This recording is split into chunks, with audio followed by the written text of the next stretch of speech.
Oh, wow. VRS Commander Simsport number 18, pole position by mere fractions here. There is the green and go, and there is a fantastic jump by the VRS Commander Simsport number 18. Done a stunning job then as they head towards Tamburello. You can see everyone just trying to get themselves around, and the curb surfers up into second place. A poor start then, you could say, Randy, from what was that Gecko Vortex Sim Racing red machine. Incident in second place, Gecko Vortex Sim Racing and Curb Surfer going into the second chicane here, racing side by side. They were good through the first part of it, but going through the second part, I have to say, Vortex cut across the track a bit. I think they cut the nose off that Curb Surfer's car a bit too much and turned themselves around. Gap already up over 5 seconds in the opening 5 minutes. A number 43 machine, however, has been involved in an incident. That is Darkon Tigo, who has just had himself contact with someone else, just trying to find out where that one is. And Jimmy, I believe you've managed to find it. It has. It's with the number 10 car there, the Zalem Racing car. Jesus Cecilia at the wheel going through T1, just very aggressive there, a bit of a dive if you don't mind my saying. Position, but very deep, very shallow entry there into the chicane, and now really going to go around the outside now from the inside for this left-hander, and that is position gain there in the NX Racing red car. He has finally passed that 12 car. Well, the incident there, we're just on board there with Gregor Hutu, the Curb Surfers car. Big mistake there, spins coming out of Macro Minerali, and that is a big blow for their race effort. Just the tyres. Spinner, and that's Jack Sedgwick. That's NX Racing red. Pressure tells, Randy, and that's a huge mistake for the championship leaders. In terms of how big of a mistake this was, it was about 6 inches. He took too much of the curb and the car just bounced, and because of that, it went around. He loses a handful of spots, and I think most notably, Core picked up a position because of that, and that moved them into the top 10. NX Racing Red have been flawless all championship. They've had impeccable luck all championship. A worst finish position of 5th place, which tends to be pretty nice for the drop weeks. If they drop a race here, that could be huge as they go into the Nürburgring. Oh, we got something bigger to talk about. NX Racing Red hit the ink limit. They're out of the race. Ah, you've got to be joking, and that changes the game entirely. Out go NX Racing Red, and out goes the lead. Out goes the possibility now potentially of holding on through.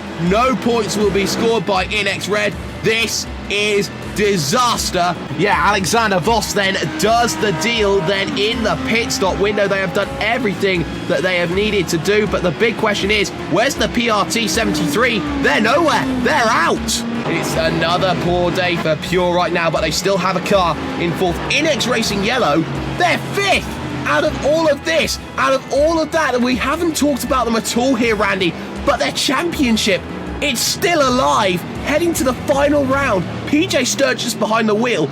This is huge. They're in a situation where they can't just relax, especially because Heinz-Feld Core Motorsports is a championship contender on them. They are praying that the other core car in second place keeps Heinz-Feld behind. They want to maximize the points gain as much as they can. This is one of the most impressive drives I've ever seen from Heinz-Feld Core Motorsports. To serve a drive-through penalty on lap 1, to be all the way down in the back of the grid, and you said at the top of the show, and we talked about it before we ever went live, it's about a 45-second drive-through here. But not only just that, I mean, if you just put yourself on track with another car and try to make up a 45-second gap, it's going to take you a long time. Do that while passing cars to only be 20 seconds behind your pole sitter is one of the most impressive drives, not only in this race, but in terms of being able to keep your championship alive.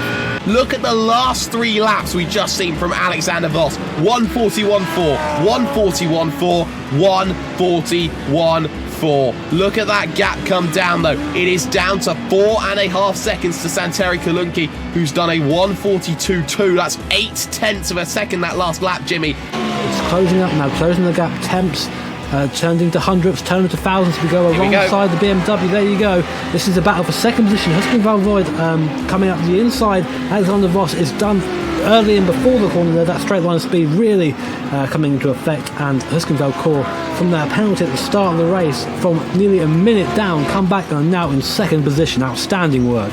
There is one driver who is out and away and has done it perfectly. There is one team that's done it perfectly, and they take the initiative going to the Nürburgring, and it's Julien's behind the wheel. VRS Coanda win it at Imola in emphatic fashion. What a race, but are they gonna just slow it down? Yes, they will. Jens wins it for VRS Coanda. It will be second place for Husken Valcourt Motorsports Drive of the Day candidate. You absolutely betcha. From a penalty at the start of the race to second, it is a world-class achievement.